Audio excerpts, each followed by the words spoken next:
ಹರೇ ಕೃಷ್ಣ. ಮೂರನೇ ಅಧ್ಯಾಯ. ಮಾಘ ಮಾಸದಲ್ಲಿ ರಾಮಾಯಣ ಶ್ರವಣದ ಫಲ. ರಾಜ ಸುಮತಿ ಮತ್ತು ಸತ್ಯವತಿಯ ಪೂರ್ವಜನ್ಮದ ಇತಿಹಾಸ.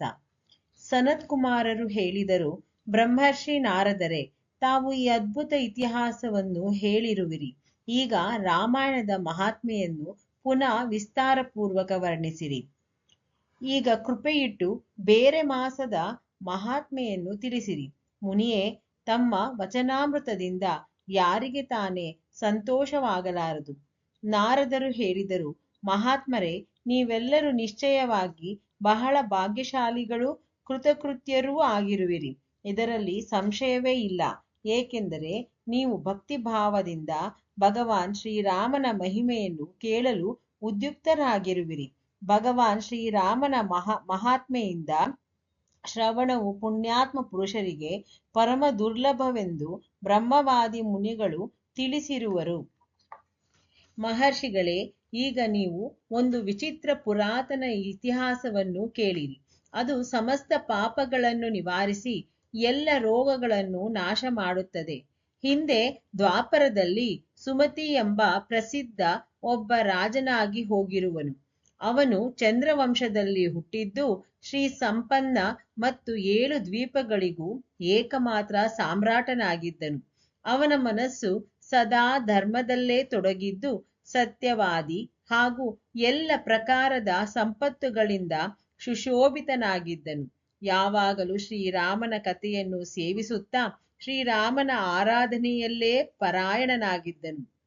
ಶ್ರೀರಾಮನ ಪೂಜೆ ಅರ್ಚನೆಯಲ್ಲಿ ತೊಡಗಿರುವ ಭಕ್ತರನ್ನು ಅವನು ಸದಾ ಸೇವಿಸುತ್ತಿದ್ದನು. ಅವನಲ್ಲಿ ಅಹಂಕಾರ ಕೊಂಚವೂ ಇರಲಿಲ್ಲ. ಪೂಜ್ಯ ಪುರುಷರ ಪೂಜೆಯಲ್ಲಿ ತತ್ಪರನಾಗಿದ್ದು ಸಮದರ್ಶಿ ಮತ್ತು ಸದ್ಗುಣ ಸಂಪನ್ನನಾಗಿದ್ದನು. ರಾಜ ಸುಮತಿಯು ಸಮಸ್ತ ಪ್ರಾಣಿಗಳ ಹಿತೈಷಿಯೂ ಶಾಂತನೂ ಕೃತಜ್ಞನೂ ಯಶಸ್ವಿಯೂ ಆಗಿದ್ದನು. ಅವನ ಪತ್ನಿಯು ಪರಮ ಸೌಭಾಗ್ಯಶಾಲಿನಿಯೂ ಎಲ್ಲ ಶುಭ ಲಕ್ಷಣಗಳಿಂದ ಸುಶೋಭಿತಳಾಗಿದ್ದಳು. ಆಕೆಯ ಹೆಸರು ಸತ್ಯವತಿ ಎಂದಿದ್ದು ಪತಿವ್ರತೆಯಾಗಿ ಪತಿ ಪ್ರಾಣಳಾಗಿದ್ದಳು. ಆ ಇಬ್ಬರು ಪತಿ ಪತ್ನಿಯರು ಸದಾ ರಾಮಾಯಣವನ್ನು ಓದುವುದರಲ್ಲಿ ಮತ್ತು ಕೇಳುವುದರಲ್ಲಿ ಸಂಲಗ್ನರಾಗಿದ್ದರು. ಸದಾ ಅನ್ನದಾನ ಮಾಡುತ್ತಾ ಪ್ರತಿದಿನ ಜಲದಾನದಲ್ಲಿ ಪ್ರವೃತ್ತರಾಗಿದ್ದರು. ಅವರು ಅಸಂಖ್ಯ ಕೆರೆ, ಕಟ್ಟೆ, ಬಾವಿಗಳನ್ನು, ಉದ್ಯಾನವನಗಳನ್ನು ನಿರ್ಮಿಸಿದ್ದರು. ಮಹಾಭಾಗ ಸುಮತಿ ರಾಜನು ಕೂಡ ಸದಾ ರಾಮಾಯಣವನ್ನು ಅನುಶೀಲನದಲ್ಲಿ ತೊಡಗಿದ್ದನು. ಅವನು ಭಕ್ತಿ ಭಾವದಿಂದ ಭಾವಿತನಾಗಿ ರಾಮಾಯಣವನ್ನು ಓದುತ್ತಾ ಕೇಳುತ್ತಾ ಇದ್ದನು. ಈ ಪ್ರಕಾರ ಆ ಧರ್ಮಜ್ಞ ನರೇಶನು ಸದಾ ಶ್ರೀರಾಮನ ಆರಾಧನೆಯಲ್ಲೇ ತತ್ಪರನಾಗಿರುತ್ತಿದ್ದನು. ಅವನ ಪ್ರಿಯ ಪತ್ನಿ ಸತ್ಯವತಿಯು ಹೀಗೆಯೇ ಇದ್ದಳು. ದೇವತೆಗಳು ಕೂಡ ಆ ದಂಪತಿಯರನ್ನು ಪ್ರಶಂಸಿಸುತ್ತಿದ್ದರು. ಒಂದು ದಿನ ಆ ತ್ರಿಭುವನ ವಿಖ್ಯಾತ ಧರ್ಮಾತ್ಮ ರಾಜಾರಾಣಿಯರನ್ನು ನೋಡಲು ವಿಭಾಂಡಕ ಮುನಿಯು ತನ್ನ ಅನೇಕ ಶಿಷ್ಯರೊಂದಿಗೆ ಅಲ್ಲಿಗೆ ಬಂದರು. ಮುನಿವರ ವಿಭಾಂಡಕರು ಬಂದಿರುವುದನ್ನು ನೋಡಿ ಸುಮತಿ ರಾಜನಿಗೆ ಬಹಳ ಸಂತೋಷವಾಯಿತು. ಅವನು ಪೂಜಾ ಸಾಮಗ್ರಿಗಳನ್ನು ಎತ್ತಿಕೊಂಡು ಪತ್ನಿಯೊಂದಿಗೆ ಅವರ ಸ್ವಾಗತಕ್ಕಾಗಿ ಹೊರಟನು. ಮುನಿಯ ಸ್ವಾಗತ ಸತ್ಕಾರ ನಡೆದು ಅವರು ಶಾಂತ ಭಾವದಿಂದ ಆಸೀನರಾದಾಗ ತನ್ನ ಆಸನದಲ್ಲಿ ಕುಳಿತಿರುವ ರಾಜನು ಮುನಿಯಲ್ಲಿ ಕರಮುಗಿದು ಇಂತೆಂದನು. ರಾಜನು ಹೇಳಿದನು, ಪೂಜ್ಯರೇ, ಇಂದು ನಿಮ್ಮ ಶುಭಾಗಮನದಿಂದ ನಾನು ಕೃತಾರ್ಥನಾದೆ. ಏಕೆಂದರೆ ಶ್ರೇಷ್ಠ ಪುರುಷರು ಸಂತರ ಆಗಮನವನ್ನು ಸುಖದಾಯಕವೆಂದು ಹೇಳಿ ಅದನ್ನು ಪ್ರಶಂಸಿಸುತ್ತಾರೆ. ಮಹಾಪುರುಷರ ಪ್ರೇಮವಿರುವಲ್ಲಿ ಎಲ್ಲ ಸಂಪತ್ತುಗಳು ತಾವಾಗೇ ಇರುತ್ತವೆ. ಅಲ್ಲಿ ತೇಜ, ಕೀರ್ತಿ, ಧನ ಮತ್ತು ಪುತ್ರ ಎಲ್ಲ ವಸ್ತುಗಳು ದೊರೆಯುತ್ತವೆ ಎಂದು ವಿದ್ವಾಂಸರು ಹೇಳಿರುವರು. ಮುನಿಗಳೇ, ಸ್ವಾಮಿ ಸಂತ ಮಹಾತ್ಮರು ಕೃಪೆ ಮಾಡುವಲ್ಲಿ ಪ್ರತಿದಿನ ಕಲ್ಯಾಣಮಯ ಸಾಧನೆಗಳ ವೃದ್ಧಿಯಾಗುತ್ತವೆ. ಪೂಜ್ಯರೇ, ತನ್ನ ಮಸ್ತಕದಲ್ಲಿ ಬ್ರಾಹ್ಮಣರ ಚರಣೋದಕವನ್ನು ಧರಿಸಿಕೊಳ್ಳುವ ಪುಣ್ಯಾತ್ಮ ಪುರುಷನು ಎಲ್ಲ ತೀರ್ಥಸ್ನಾನ ಮಾಡಿದಂತೆಯೇ ಆಗಿದೆ. ಇದರಲ್ಲಿ ಸಂಶಯವೇ ಇಲ್ಲ. ಶಾಂತ ಸ್ವರೂಪ ಮಹರ್ಷಿಯೇ, ನನ್ನ ಪುತ್ರ, ಪತ್ನಿ ಹಾಗೂ ಎಲ್ಲ ಸಂಪತ್ತು ತಮ್ಮ ಚರಣಗಳಲ್ಲಿ ಸಮರ್ಪಿತವಾಗಿದೆ. ನಾನು ನಿಮಗೆ ಏನು ಸೇವೆ ಮಾಡಲಿ? ಅಪ್ಪಣೆಯಾಗಬೇಕು. ಹೀಗೆ ನುಡಿಯುತ್ತಿರುವ ಸುಮತಿ ರಾಜನ ಕಡೆಗೆ ನೋಡಿ ಮುನಿವರ ವಿಭಾಂಡಕರು ಬಹಳ ಪ್ರಸನ್ನರಾಗಿ ತನ್ನ ಕೈಯಿಂದ ರಾಜನನ್ನು ಸ್ಪರ್ಶಿಸುತ್ತಾ ಇಂತೆಂದರು. ಋಷಿಗಳು ಹೇಳಿದರು, ರಾಜನೇ, ನೀನು ಹೇಳಿದುದು ನಿನ್ನ ಕುಲಕ್ಕೆ ಅನುರೂಪವಾಗಿದೆ. ಹೀಗೆ ವಿನಯದಿಂದ ಬಾಗಿದವರು ಪರಮ ಶ್ರೇಯಸ್ಸಿಗೆ ಭಾಗಿಯಾಗುತ್ತಾರೆ. ಭೂಪಾಲನೆ, ನೀನು ಸನ್ಮಾರ್ಗದಲ್ಲಿ ನಡೆಯುವವನು. ನಾನು ನಿನ್ನ ಮೇಲೆ ಬಹಳ ಪ್ರಸನ್ನನಾಗಿರುವೆನು. ಮಹಾಭಾಗನೇ, ನಿನಗೆ ಶ್ರೇಯಸ್ಸಾಗಲಿ. ನಾನು ನಿನ್ನಲ್ಲಿ ಕೇಳುವುದನ್ನು ತಿಳಿಸು. ಭಗವಾನ್ ಶ್ರೀಹರಿಯನ್ನು ಸಂತುಷ್ಟಗೊಳಿಸುವ ಅನೇಕ ಪುರಾಣಗಳಿವೆ. ಅವನ್ನು ನೀನು ಪಾರಾಯಣ ಮಾಡಬಲ್ಲೆ. ಆದರೂ ಈ ಮಾಘ ಮಾಸದಲ್ಲಿ ಎಲ್ಲ ರೀತಿಯಿಂದ ಪ್ರಯತ್ನಶೀಲನಾಗಿ ನೀನು ರಾಮಾಯಣದ ಪಾರಾಯಣೆಯಲ್ಲಿಯೇ ತೊಡಗಿರುವೆ. ಹಾಗೂ ನಿನ್ನ ಸಾಧ್ವಿ ಪತ್ನಿಯೂ ಕೂಡ ಸದಾ ಶ್ರೀರಾಮನ ಆರಾಧನೆಯಲ್ಲಿ ನಿರತಳಾಗಿರುವಳು. ಇದರ ಕಾರಣವೇನು? ಈ ವೃತ್ತಾಂತವನ್ನು ಯಥಾರ್ಥವಾಗಿ ನನಗೆ ತಿಳಿಸು. ರಾಜನು ಹೇಳಿದನು, ಪೂಜ್ಯರೇ, ಕೇಳಿರಿ. ನೀವು ಕೇಳಿದ್ದೆಲ್ಲವನ್ನೂ ನಾನು ತಿಳಿಸುತ್ತಿದ್ದೇನೆ. ಮುನಿಯೇ, ನಮ್ಮಿಬ್ಬರ ಚರಿತ್ರೆ ಇಡೀ ಜಗತ್ತಿಗೆ ಆಶ್ಚರ್ಯಕರವಾಗಿದೆ. ಸಾಧು ಶಿರೋಮಣಿಗಳೇ, ಹಿಂದಿನ ಜನ್ಮದಲ್ಲಿ ನಾನು ಮಾಲತಿ ಹೆಸರಿನ ಶೂದ್ರನಾಗಿದ್ದೆ. ಯಾವಾಗಲೂ ಕೆಟ್ಟ ದಾರಿಯಲ್ಲೇ ನಡೆಯುತ್ತಾ ಎಲ್ಲರ ಅಹಿತ ಮಾಡುವುದರಲ್ಲೇ ಮುಳುಗಿರುತ್ತಿದ್ದೆ. ಬೇರೆಯವರ ಕುರಿತು ಚಾಡಿ ಹೇಳುತ್ತಾ ದ್ರೋಹಿ ದೇವರ ಹಣವನ್ನು ಕದಿಯುವುದು ಹಾಗೂ ಮಹಾಪಾಪಿಗಳ ಸಂಸರ್ಗದಲ್ಲೇ ಇರುತ್ತಿದ್ದೆ. ನಾನು ದೇವರ ಸಂಪತ್ತಿನಿಂದಲೇ ಜೀವನ ನಡೆಸುತ್ತಿದ್ದೆ. ಗೋಹತ್ಯೆ, ಬ್ರಾಹ್ಮಣ ಹತ್ಯೆ, ಕಳ್ಳತನ ಪದೇ ನನ್ನ ಉದ್ಯೋಗವಾಗಿತ್ತು. ನಾನು ಸದಾ ಬೇರೆ ಪ್ರಾಣಿಗಳ ಹಿಂಸೆಯಲ್ಲೇ ತೊಡಗಿರುತ್ತಿದ್ದೆ. ಬೇರೆಯವರೊಂದಿಗೆ ಕಠೋರವಾಗಿ ಆಡುತ್ತಾ ಪಾಪ ಮಾಡುತ್ತಾ ವೈಶ್ಯರಲ್ಲಿ ಆಸಕ್ತನಾಗಿದ್ದೆ. ಹೀಗೆ ಕೆಲವು ಕಾಲ ಮನೆಯಲ್ಲೇ ಇದ್ದು ಮತ್ತೆ ಹಿರಿಯರ ಆಜ್ಞೆಯನ್ನು ಮೀರಿದ ಕಾರಣ ನನ್ನ ಸಹೋದರರು ಬಂಧುಗಳು ನನ್ನನ್ನು ಹೊರಗಟ್ಟಿದರು. ನಾನು ದುಃಖಿಯಾಗಿ ಕಾಡಿಗೆ ಹೊರಟು ಹೋದೆ. ಅಲ್ಲಿ ಪ್ರತಿದಿನ ಮೃಗಗಳ ಮಾಂಸವನ್ನು ತಿನ್ನುತ್ತಾ ಇದ್ದೆ. ಬಂದು ಹೋಗುವವರ ದಾರಿಗೆ ಮುಳ್ಳುಗಳನ್ನು ಹಾಸಿ ದಾರಿ ತಡೆಯುತ್ತಿದ್ದೆ. ಹೀಗೆ ಒಬ್ಬಂಟಿಗನಾಗಿ ಬಹಳ ದುಃಖವನ್ನು ಅನುಭವಿಸುತ್ತಾ ಆ ನಿರ್ಜನ ಕಾಡಿನಲ್ಲೇ ಇರುತ್ತಿದ್ದೆ. ಒಂದು ದಿನ ನಾನು ಹಸಿವು ಬಾಯಾರಿಕೆಗಳಿಂದ ಬಳಲಿ ನಿದ್ದೆಯಲ್ಲಿ ತೂರಾಡುತ್ತಾ ಒಂದು ನಿರ್ಜನ ಕಾಡಿಗೆ ಬಂದೆ. ಅಲ್ಲಿ ದೈವಯೋಗದಿಂದ ವಸಿಷ್ಠರ ಆಶ್ರಮ ಕಣ್ಣಿಗೆ ಬಿತ್ತು. ಆಶ್ರಮದ ಬಳಿ ಒಂದು ವಿಶಾಲ ಸರೋವರವಿತ್ತು. ಅದರಲ್ಲಿ ಹಂಸ, ಕಾರಂಡವ ಮುಂತಾದ ಜಲಪಕ್ಷಿಗಳು ಆಡುತ್ತಿದ್ದವು. ಮುನೀಶ್ವರರೇ, ಆ ಸರೋವರದ ಸುತ್ತಲೂ ಹೂವುಗಳಿಂದ ತುಂಬಿದ ಮರಗಳು ದಟ್ಟವಾಗಿದ್ದವು. ನಾನು ಅಲ್ಲಿಗೆ ಹೋಗಿ ನೀರು ಕುಡಿದು ತಟದಲ್ಲಿ ಕುಳಿತು ಆಯಾಸ ಪರಿಹರಿಸಿಕೊಂಡೆ. ಮತ್ತೆ ಕೆಲವು ಕಂದ ಮೂಲಗಳನ್ನು ಕಿತ್ತು ತಿಂದು ಹಸಿವು ಇಂಗಿಸಿಕೊಂಡೆ. ವಸಿಷ್ಠರ ಆ ಆಶ್ರಮದ ಬಳಿಯಲ್ಲೇ ನಾನು ಇರುತ್ತಿದ್ದೆ. ಅಲ್ಲೇ ತುಂಡಾದ ಸ್ಫಟಿಕ ಶಿಲೆಗಳನ್ನು ಜೋಡಿಸಿ 4 ಗೋಡೆಗಳನ್ನು ನಿರ್ಮಿಸಿಕೊಂಡೆ. ಮತ್ತೆ ಎಲೆ, ಹುಲ್ಲು, ಕಟ್ಟಿಗೆ ಮೇಲ್ಛಾವಣಿಯಾಗಿಸಿ ಒಂದು ಚೆನ್ನದ ಮನೆಯನ್ನು ಕಟ್ಟಿಕೊಂಡೆ.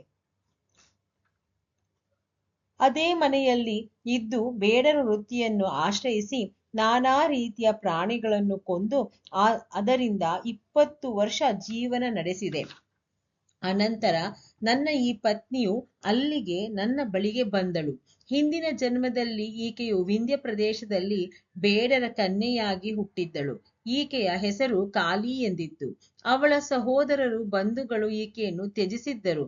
ಅವಳು ದುಃಖಿತಳಾಗಿ ಶರೀರ ಬಳಲಿ ಹೋಗಿತ್ತು.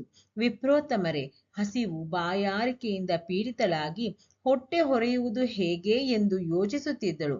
ದೈವಯೋಗದಿಂದ ಅಲೆಯುತ್ತಾ ಆಕೆಯು ನಾನು ವಾಸಿಸುತ್ತಿದ್ದ ನಿರ್ಜನ ವನಕ್ಕೆ ಬಂದು ತಲುಪಿದಳು. ಆಗ ಬೇಸಿಗೆಯ ಕಾಲವಾಗಿತ್ತು. ಹೊರಗೆ ಸೆಕೆ ಸತಾಯಿಸುತ್ತಿತ್ತು. ಒಳಗೆ ಮಾನಸಿಕ ದುಃಖ ಅತ್ಯಂತ ಪೀಡಿಸುತ್ತಿತ್ತು. ಇಂತಹ ದುಃಖಿಯಾದ ಈ ನಾರಿಯನ್ನು ಕಂಡು ನನ್ನ ಮನಸ್ಸಿನಲ್ಲಿ ದಯೆ ಉಂಟಾಯಿತು. ನಾನು ಈಕೆಗೆ ಕುಡಿಯಲು ನೀರು ಮತ್ತು ತಿನ್ನಲು ಮಾಂಸ, ಕಾಡಿನ ಹಣ್ಣುಗಳನ್ನು ಕೊಟ್ಟೆ. ಸ್ವಾಮಿ, ಕಾಳಿಯು ವಿಶ್ರಾಂತಿ ಪಡೆದಾಗ ನಾನು ಆಕೆಯಲ್ಲಿ ಅವಳ ವೃತ್ತಾಂತವನ್ನು ವಿಚಾರಿಸಿದೆ.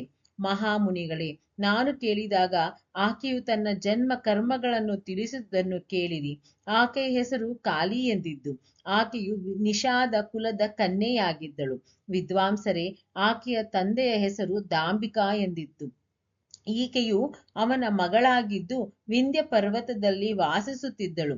ಸದಾ ಬೇರೆಯವರ ಹಣ ಕಳ್ಳತನ ಮಾಡುವುದು ಹಾಗೂ ಚಾಡಿ ಹೇಳುವುದು ಅವಳ ಕೆಲಸವಾಗಿತ್ತು.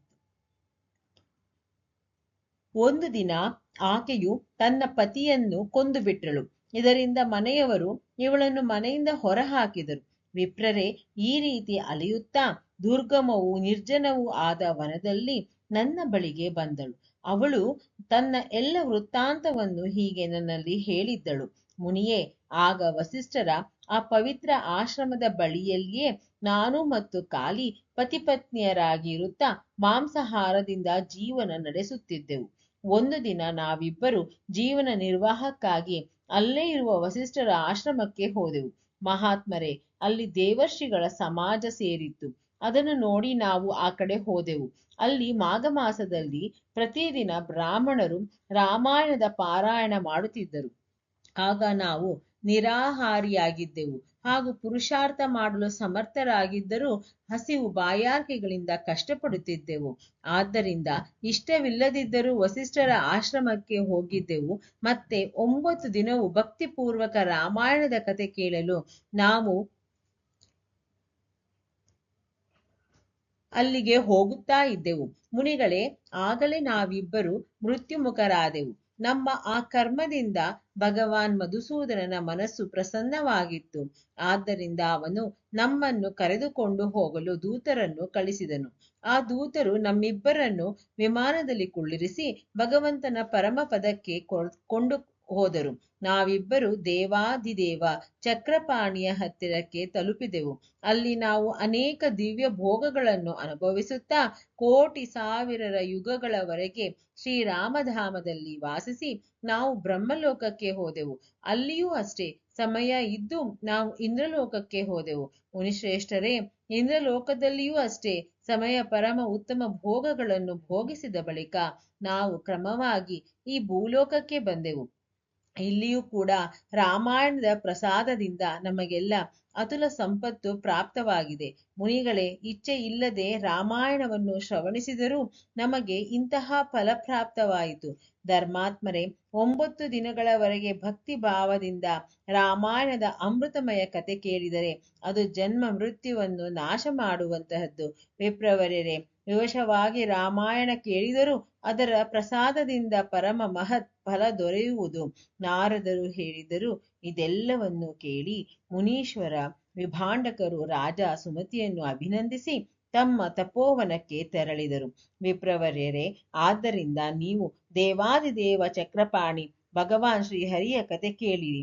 ರಾಮಾಯಣ ಕತೆ ಕಾಮಧೇನುವಿನಂತೆ ಬಯಸಿದ ಫಲವನ್ನು ಕೊಡುವುದೆಂದು ಹೇಳಲಾಗಿದೆ. ಮಾಘ ಮಾಸದ ಶುಕ್ಲ ಪಕ್ಷದಲ್ಲಿ ಪ್ರಯತ್ನಪೂರ್ವಕ ರಾಮಾಯಣದ ನವಾನ್ನ ಕತೆ ಕೇಳಬೇಕು. ಅದು ಸಮಸ್ತ ಧರ್ಮಗಳ ಫಲವನ್ನು ಕೊಡುವಂತದ್ದಾಗಿದೆ. ಈ ಪವಿತ್ರ ಆಖ್ಯಾನವು ಸಮಸ್ತ ಪಾಪಗಳನ್ನು ನಾಶ ಮಾಡುವಂತಹದ್ದು. ಇದನ್ನು ಓದುವವನು ಕೇಳುವವನು ಭಗವಾನ್ ಶ್ರೀರಾಮನ ಭಕ್ತನಾಗುತ್ತಾನೆ. ಶ್ರೀ ಸ್ಕಂದ ಪುರಾಣದ ಉತ್ತರಖಂಡದಲ್ಲಿನ ಮಾಘ ಮಾಸದಲ್ಲಿ ರಾಮಾಯಣ ಕಥಾಶ್ರವಣ ಫಲದ ವರ್ಣನೆ ಎಂಬ 3ನೇ ಅಧ್ಯಾಯವು ಪೂರ್ಣವಾಯಿತು. ಜೈ ಶ್ರೀರಾಮ್.